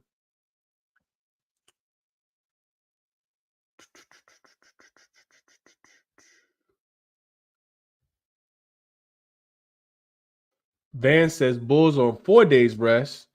So it's 3 days rest, Van. He says Knicks playing hard off the Randall news. Tough game. And I agree. I don't want to take the Knicks here. Fox 5 says the Bulls against teams on the second leg of a back-to-back is home favorites, 1-3 straight up and 1-3 against the spread, and 3-1 to the 1-3 to the under. I think it's 3-1 to the under. Under has to be the play here, Jamal says. Both teams are challenged offensively. Yeah, but it's a pretty low total. Bulls are 7-5 to the under off of loss as a favorite. Chad says Bulls are the top look for him. Vaughn says Knicks playing Bulls third time in a week. In a week span is crazy. Nando says he's on the Bulls. Alexander said the Bulls are trash. The Knicks going to continue rolling. GOT says, I want to take the Bulls, but I don't think I can fade the Knicks. As soon as I do, Knicks pull through. And that's how I kind of feel too. Fox 5 says, lost to the Magic as 2-point favorites. Won the Sixers -1. Lost to the Kings as -1 favorites. Lost to the Pistons on the 27th of February as a -10-point favorite. So very, very conflicting trends here. Need some sleep says Bulls team total over, maybe. Hit the like button, and I appreciate that. I didn't even look into the team totals in this one, but I'm guessing it's 106. It should be 105 to 107. It should be with a total like this in the spread that we have here. Yeah, it's probably one of the more intriguing games today, and probably one that I'm not gonna play. Joakim says Nibs running his players into the ground come playoff time. They're going to be exhausted with that high minutes rotation, that high minute short rotation. Bulls minus the 1.5 here for him. Chicago team total is 106.5 -110 on BetMGM. So you still can get a 106.5. LJ says, hey, Chris, I hit you in the DMs about the Bulls. Seems to hit their team total over after a loss. 23-11 team total over in their last 34 games. Didn't know if you looked that up. I can look it up, LJ. I can double check this. So team total over after a loss.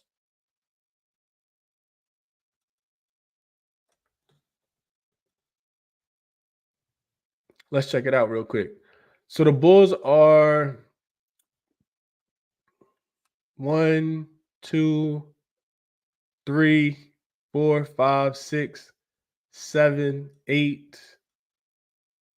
So 8 times out of 2, 4, 6, 8, 10, 12, 14, 16, 18, 20, 22, 24, 25.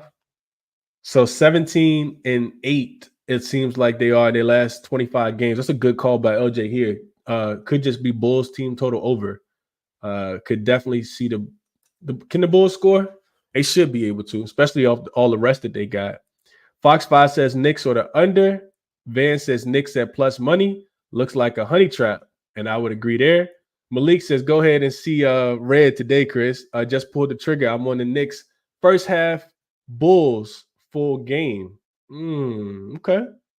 Free Sauce likes the over 212 here. Fox 5 says 3-1 to the under. Line was 215 against only the Magic, though. Okay.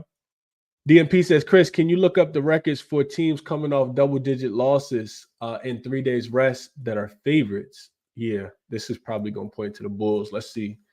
So teams coming off double-digit losses.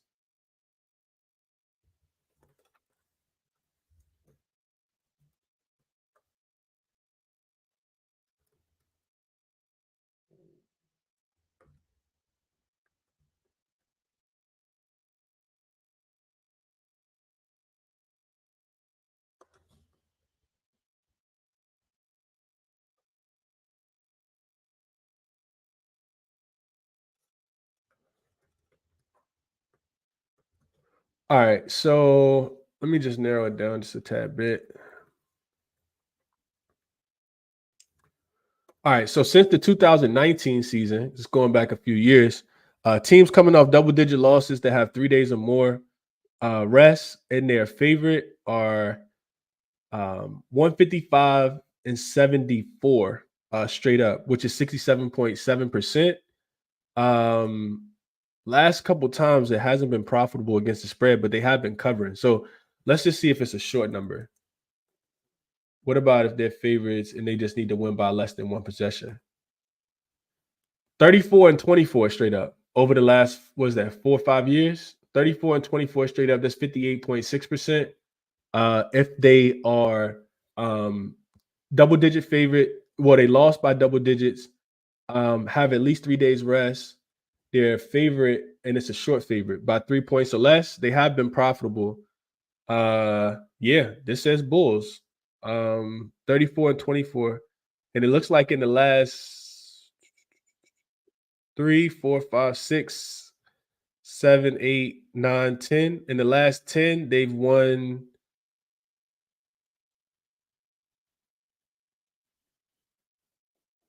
about 6-4 in the last 10. So that's a slightly profitable trend here, DMP. LJ says Knicks are also 8-1 to their team total over in the last 9 games. So maybe just a look towards the over. Malik says, I like that look, LJ. I'll dig a little deeper there. ZB says, I don't know what to do with the Bulls, whether it's player props or game lines. I can't get a read on them. I took the money line against the Wolves with you though. I didn't even play it, ZB. That wasn't a play of mine, but I did say it was the only way I could look. And I can't get the Bulls are so inconsistent. I can't play them either. I can get them right. Chad says they have been on cover, non-cover streak for a very long time. I agree with this.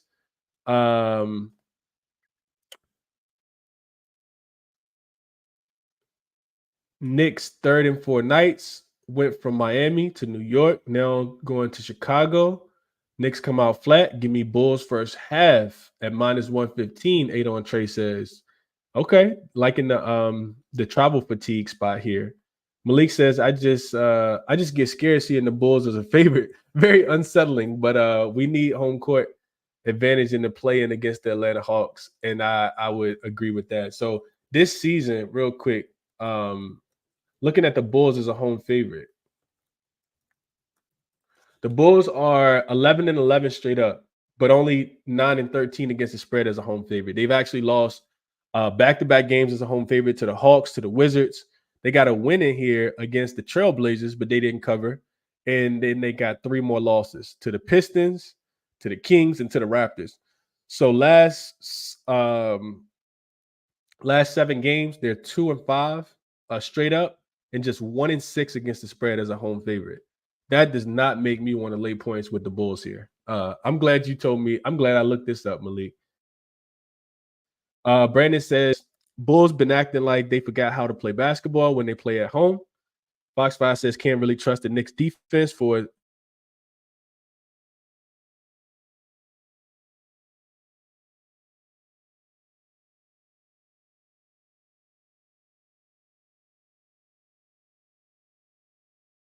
I think I'm going out.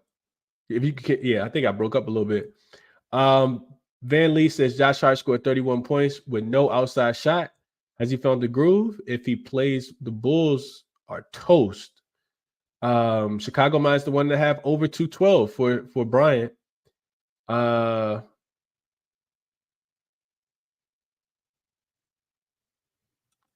like this comment by Jamal. It says, be careful with the games today.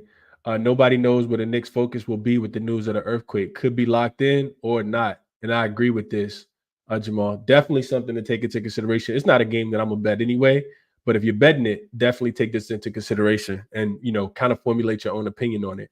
Appreciate you for mentioning this, Jamal. Keltic says, over is screaming at me, y'all. Bulls could easily forget how to play offense again. Praying for the Knicks to step up.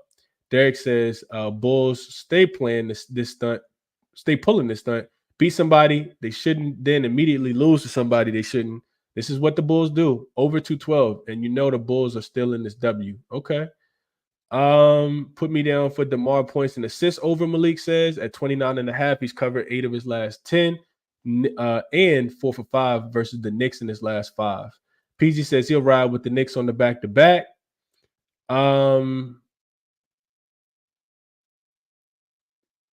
Yeah. All right. Cool. Let's get off of this game and get on to the next one. How many more games we got left? I don't think we got too many more games left. We got 3 games left. All right. So let's get through these last 3 games. Next game up, we got the Golden State Warriors and the Dallas Mavericks. This line was at 5.5 last night. Money coming down to get Golden State back down to 5. And it's still at 5 right now. Total has dropped to open at 228. It's down to 225.5. Got to agree with the movement there. The way these 2 teams have been playing defense recently. You get a Golden State team that just, of course, beat this team in the head-to-head battle. Dallas is 2-1 straight up, but Golden State actually won the last game, of course, on Sunday as a 1-point home favorite. That game went far under the 231.5 total. So this is a if you know under type spot where you get a lower total between two teams that just played within 7 days. Those go under at a very high rate. If you add that it's after the All-Star break, it also becomes even more profitable to take the under in this spot. And it kind of makes sense, right? Golden State, Dallas, both teams that have been playing, some of the better defense in the NBA. We know that the Golden State Warriors continue to play really good defense, specifically on the road for whatever reason. And Dallas made light work of the Atlanta Hawks, only giving up 95 points last night to the Atlanta Hawks. So I think Dallas should win the game. I'm not sure if they're gonna cover. And looking into it, Golden State, they play really, really well unrested, 10-5 straight up, which is crazy because they're such an old team. You could potentially get Kuminga back. I don't think he's been ruled out in this game. But 10-5 straight up and against the spread, playing unrested this season are the Warriors. They're 5-1 straight up and against the spread, and 7-2 straight up and against the spread when they're playing unrested and on the road. So for whatever reason, I'm pretty sure that's the best mark on the season this year. Short travel from of course from Houston to Dallas as well. The only problem I have, and Dallas on the opposite side has been good playing unrested too. They're 7-5 straight up, 9-3 against the spread when they're playing unrested this season, including 3-1 straight up and 4-0 in their last 4 in this spot. The only problem I have with wanting to back the Golden State Warriors is do you breathe a sigh of relief after beating Houston last night? I kind of remember I talked about that. That was one of the reasons why I wanted to take Golden State last night, was because I kind of feel like they don't need to win as much. They could have this one written down as a scheduled loss, thinking that Dallas wants to get their revenge.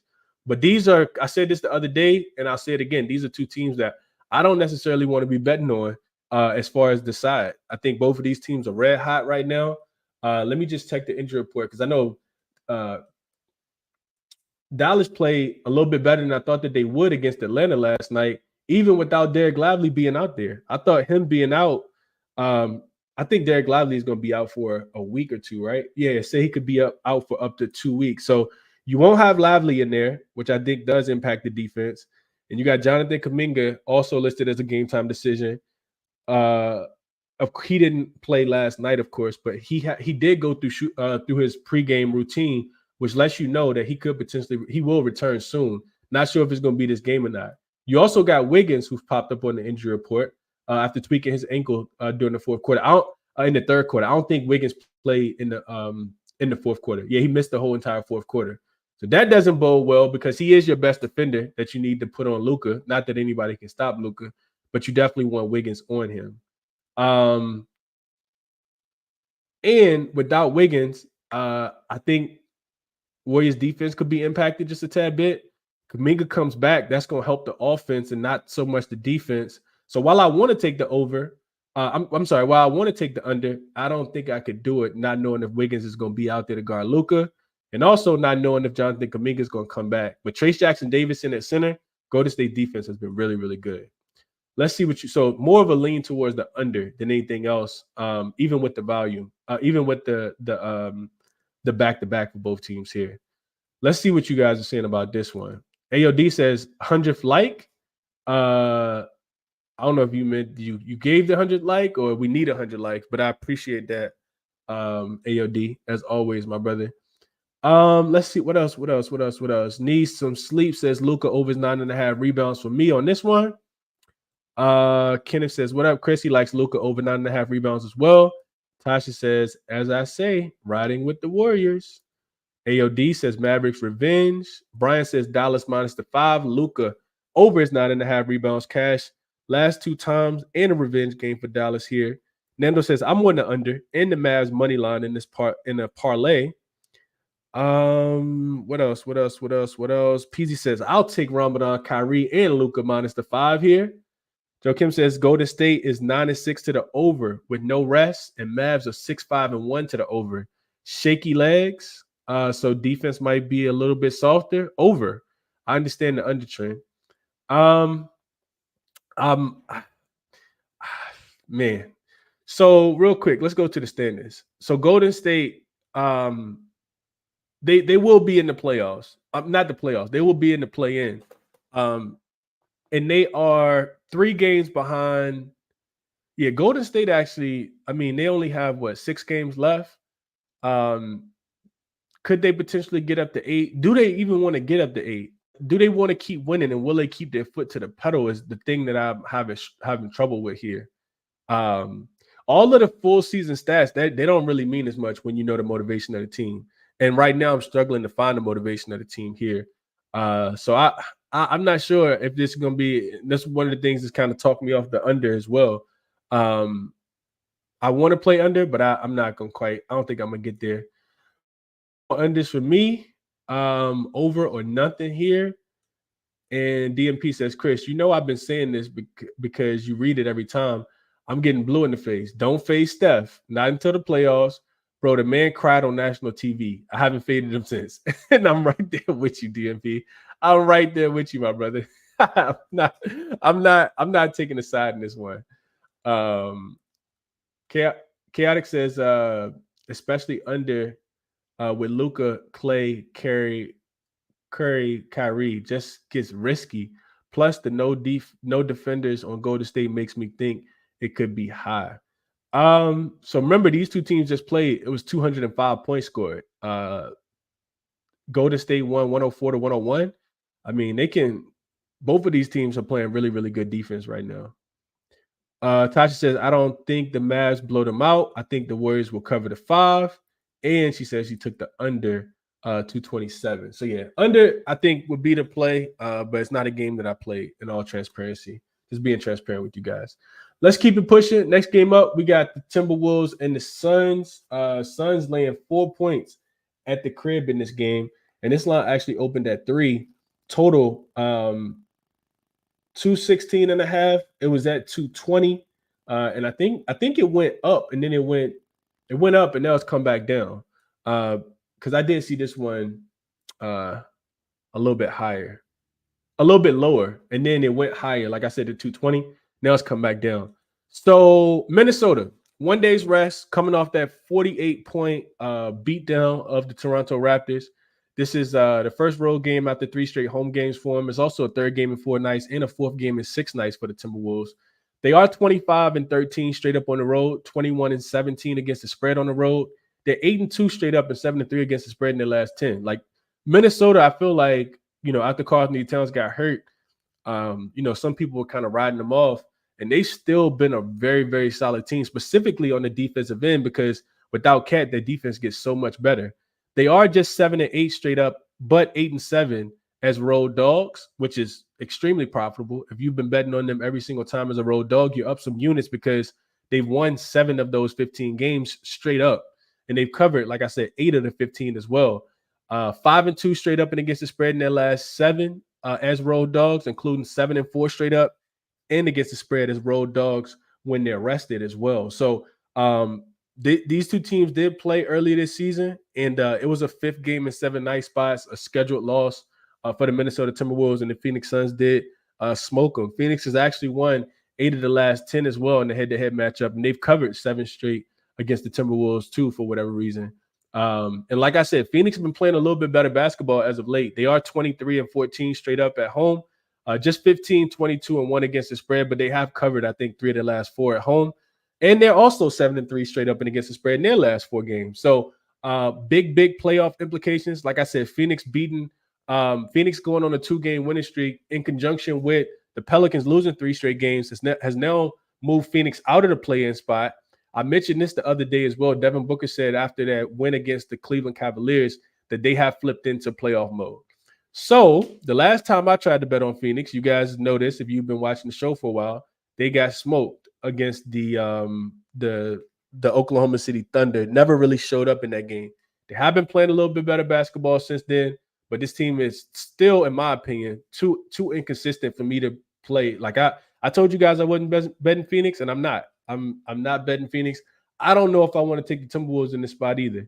Timberwolves, I feel like getting 4 points should come out here and cover the spread because I don't trust Phoenix defensively yet. I just worry about Minnesota's offense. Minnesota's defense is going to be there, though. I 100,000% agree that they're going to be there. And from a motivation perspective for the Timberwolves, you got to look. They are now with Denver losing to the Clippers last night. OKC losing 2 games in a row. Minnesota, if they win this game, they're starting to create that separation that they need with Denver, especially with only a handful of games left. I think they got 75. So they got 7 games left. The Timberwolves do, including this one. And Denver lost last night. So Minnesota does have sole possession of the number 1 seed in the Western Conference. So it's not a game. I think if I had to play it, I'd be taking the points with Phoenix here.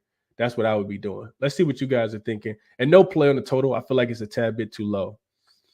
LJ says, going back to the last game, he says Luka's points have been coming up short, but his threes are to play.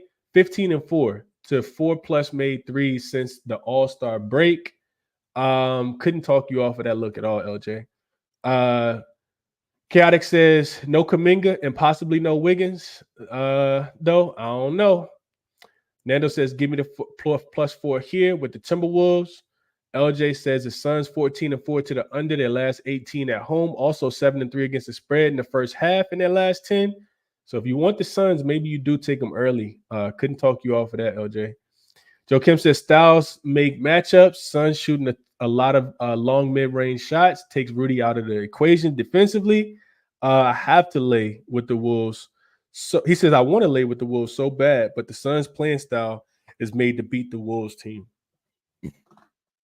Can they match up? I'll look a little bit deeper. I haven't checked my spreadsheets out for this one yet, but I knew it was probably a game that I probably wasn't going to play. I think I like the Timberwolves, though, to at least cover. Brian says Minnesota plus whatever. What is the Suns' number against 500 teams after the All-Star break? I feel like Suns just been, man. I don't even know if there's a query you can look at for the Suns. Against 500 teams, the Suns are hold on. Since the All-Star break, the Suns are 7-6 straight up, 6-7 against the spread versus teams that have a 55% win percentage or better. What about if they have a 60% win percentage? 3-5 straight up, 2-6 against the spread. This says to take the Timberwolves. That's the Suns this season. Well, Suns after the All-Star break versus a team with a 60% win percentage or better. They lost to the Thunder, beat the Nuggets, lost to the Celtics, beat the Cavs, but didn't cover the spread. Lost to the Celtics again, lost to the Bucks, beat the Nuggets, and lost to the Thunder. So, 2-6 against the spread are the Suns versus a team that have a 6% win percentage or better after the All-Star break. ZB says, look out. Suns are playing some really good ball right now. I did mention that. Free Saw says KD over his 2.5 threes. Malik says, well, put it this way. If the Suns winning by the fourth, take the Wolves. I could definitely see that. DMP says I can't fade Phoenix right now. If you would ask me that a month ago, I would have told you Timberwolves. But now the Suns are playing like they want the title, and Booker is a walking bucket. He has looked really, really good. Frank says Wolves look motivated. I agree with that. Wolves as dogs are always motivated. You're not going to get a lackluster effort from the Timberwolves, especially being rested, which is why I kind of lean their way. Malik says Ant and Durant props should be the look here from a prop perspective. Garrett says taking the points with Phoenix, or did you mean Wolves? I'm sorry, taking the points with the Wolves. If I said the Suns, my fault. I'd be taking the points if I had to play this game. I didn't play it though. I want the points with the Wolves, but Suns have a clear path to make it difficult for the Wolves defensively. Joakim says Nurkic is listed as questionable. I did not see Big Nurk listed as questionable. He is. And Grayson Allen, I think, is probable. Questionable left calf soreness. Yeah, I definitely wouldn't be laying the points without Nurkic here. Yeah, I mean, I could see a path where if Nurkic doesn't play, Rudy Gobert could be like, I'm not sure who he's going to guard. He can't guard Bol. Maybe Drew Eubanks, you stick him out there. Malik says Suns really could have lost to the Cavs. The Cavs lost more than the Suns beat them. If that makes sense. They got up early on the Cavs, Malik, from what I saw. All right, let's go to the last game on the board. I think it's the last game, right? I think it's just one more. Yeah, just one more game, and it's not a game that I'm interested in betting. You got the Utah Jazz and the Los Angeles Clippers. Clippers now laying 12.5. This line was actually open with the Clippers laying 13. Of course, they're on the second leg of a back-to-back, and you get a Utah Jazz team that is rested here. Jazz are terrible on the road, though, 9-28 straight up, 15-22 against the spread. They're 0-12 straight up in their last 10. I'm sorry, 0-10 straight up in their last 10, and just 2-8 against the spread in their last 10 as well. Kawhi Leonard is listed as doubtful in this game. And I mean, they should be able to win even without him, but we know what the Jazz do, right? Not the Jazz. We know what the Clippers do. They come out, they take my money last night, but this could be a prime letdown spot for them here. Not saying that they're not going to win the game. I think that they do, but will they cover the 12.5? I can't get there. Clippers 23 and 13 at home this season now. After yesterday, they are just 17-19 against the spread at home, and 3-8 against the spread in their last 11 games. On the second leg of a back-to-back, they're only 6-7 straight up and 5-8 against the spread. So it's not. I'm definitely not betting the Clippers in this spot, but I don't even want to take the points with the Jazz. Because the Jazz, they kind of gave up on the season, as you can tell. I just gave you guys the numbers. They're 0-10 straight up and just 2-8 against the spread in their last 10 games. So I guess I agree with the movement coming in on the Jazz to keep it close. But I want nothing to do with Utah either without Jordan Clarkson, John Collins, and Walker Kessler and Lauri Markkanen. Like, this is a G League team out there. Keontae George and Colin Sexton. It's really just them two. Since the ball been playing okay. Same thing with Hendricks. Omer Yurtseven doesn't move the needle for me. So yeah, Clippers are high for everybody else outside of, and they could potentially have. Well, the Kawhi get ruled out.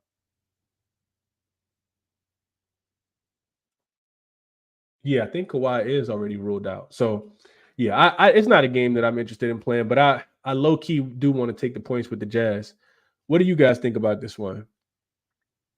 Rudy rebounds over, Nando says. Nando also says, Clip took my money last night. How can we get it back tonight, Chris? I don't know, man. It's not a game that I want to play, if I'm being honest with you. Real quick, let's look at the Clippers as home favorites. Double-digit home favorites. I know it hasn't been profitable. Yeah, Clippers 6-1 straight up, but they're only 2-5 against the spread when they land double digits at home. They're 4-2-1 to the over in this spot. Yeah, I don't know. I have no idea how to get. Yeah, I'm not gonna force it though. DMP says, "Bro, I like the Jazz, but just can't get there, bro. I tried." He says, "But I can't bet the Clippers. I normally don't do this. I think, but he's gonna pass, and I agree as well." Joe Kim says, "Feels like a tad bit too many points, especially on the back-to-back." Like Ant-Man said, Clippers some old heads. They definitely are. And I don't think that they're going to be locked in against the Jazz, man. They already beat the Jazz too. Like, I think they beat the Jazz like 3 times already this season. Malik says Clippers are a joke, man. Without Leonard, they won only because Nuggets shot 68% from the free throw line. Yeah, the Nuggets look. Only when I take them will the Nuggets look that bad. But they looked like a shell of themselves last night. It was hard for me to watch. Free Sauce says Harden over his 5.5 rebounds here. Talus says Kawhi was going to miss sometime, probably out until the playoffs.